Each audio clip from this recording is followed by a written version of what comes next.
ભલે ભારત અને પાકિસ્તાનની સરહદે તંગદિલી હોય, પરંતુ બંને દેશોના બાળકોમાં પરસ્પર આત્મીયતાનો ભાવ જળવાઈ રહે તે માટે ખાસ પહેલ કરવામાં આવી છે। ખાન અબ્દુલ જફર ખાન વિચારોથી પ્રેરિત પેશાવરની શાળામાં વિદ્યાર્થીઓને અમદાવાદના બાળકો સાથે સ્કાઇપથી ખાસ વાતચીત કરી હતી અને બંને દેશોની સાંસ્કૃતિક અને શાંતિ અને અમનની અપીલ કરવામાં આવી હતી।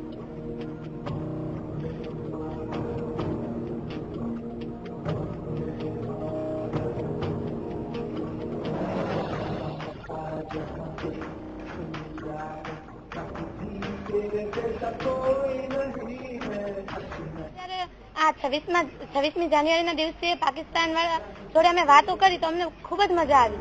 અમે એમને ઘણું બધું પૂછ્યું ને એમણે પણ અમને ઘણું બધું પૂછ્યું, અમે જવાબ આપ્યા।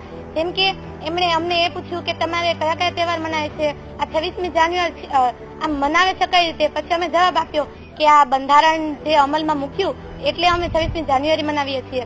પછી અમે પણ એમને પૂછ્યું કે તમે કઈ કઈ વાનગીઓ ખાઓ છો, એમણે પણ અમને પૂછ્યું કયા કયા તહેવાર મનાવો છો।